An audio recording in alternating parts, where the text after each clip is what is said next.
1 जून 1986च्या कन्नड सक्तीविरोधी आंदोलनातील हुतात्म्यांना अभिवादन करण्यासाठी सोमवारी हिंडलगा येथील हुतात्मा स्मारकावर महाराष्ट्र एकीकरण समितीच्या वतीनं अभिवादन कार्यक्रम आयोजित करण्यात आला होता। यावेळी हुतात्म्यांच्या प्रतिमांना पुष्पहार आणि पुष्पचक्र अर्पण करून आदरांजली वाहण्यात आली। बेळगाव, खानापूर, निप्पाणी, बिदर, भालकीसह संयुक्त महाराष्ट्र झाला पाहिजेत अशा घोषणांनी परिसर दुमदुमून गेला।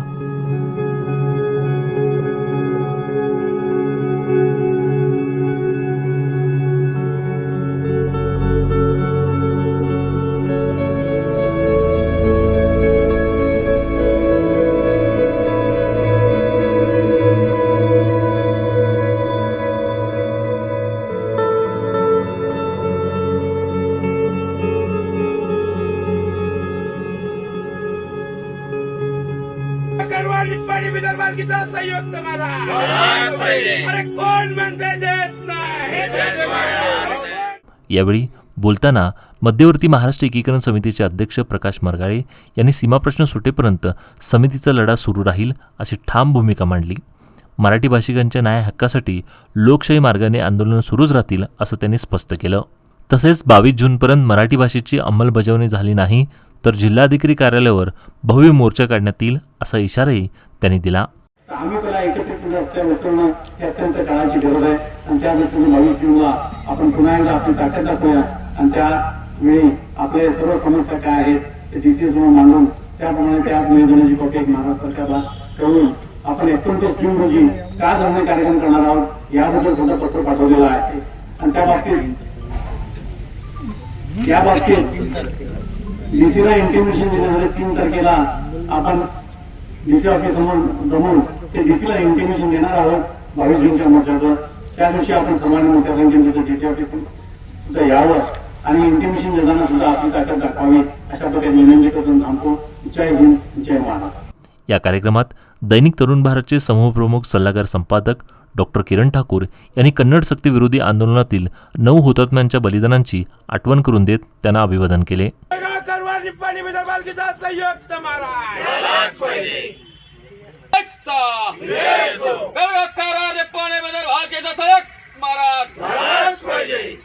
माजी आमदार मनोहर किनेकर यांनी सीमाप्रश्नाची सोडवणूक हाच कन्नड सक्तीला कायमचा पर्याय असल्याचं सांगत 22 जून रोजी होणाऱ्या मोर्चात मराठी भाषिकांनी मोठ्या संख्येने सहभागी व्हावं असं आवाहन यावेळी केलं। आज सालाबादप्रमाणे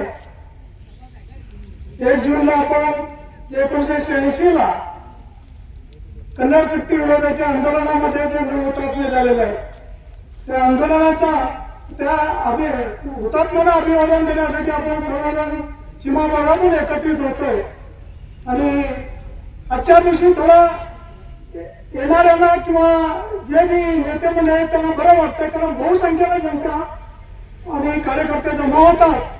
पण माझे आमदार दिगंबर पाटील साहेबांनी सांगितल्याप्रमाणे किंवा मरगाळे साहेबांनी सांगितल्याप्रमाणे आपण त्या मिटिंग असो चळवळीच्या संदर्भात किंवा आणखी काय असो त्या टायमाला अशा प्रकारची आपण उपस्थिती दाखवली पाहिजे जेणेकरून या कर्नाटक सरकार किंवा शासनाला समजून येईल की आजही जी मराठ्यांची ताकद आहे ती एकवटलेली आहे आणि आम्ही याच्यावर विचार करावा लागेल की कर्नाटक सरकारला याच्यावर विचार करायला भाग पडला पाहिजे। 1986 साली जे कन्नड सक्ती बाबत आंदोलन झालं त्यामध्ये बलिदान दिलेल्या हुतात्म्यांना अभिवादन केलेलं आहे।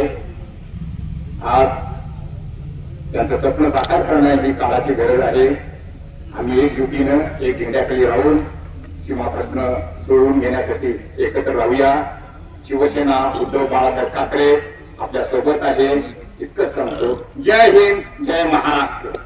या कार्यक्रमास मालोजीराव हॉस्टेकर, रणजित चव्हाण पाटील, दिगंबर पाटील, सरिता पाटील, रेणू किल्लेकर, सरस्वती पाटील, सुधा भातकांडे, आर्यम चौगुले, नगरसेवक रवी साळुंके, शिवाजी मंडोळकर, वैशाली भातकांडे यांच्यासह महाराष्ट्र एकीकरण समितीचे पदाधिकारी, शिवसेना कार्यकर्ते आणि मराठी भाषिक नागरिक मोठ्या संख्येने उपस्थित होते। हुतात्म्यांचे बलिदान व्यर्थ जाऊ न देता सीमाप्रश्नाच्या सोडवणुकीसाठी एकजुटीने निर्णायक लढा उभारण्याचा निर्धार यावेळी करण्यात आला।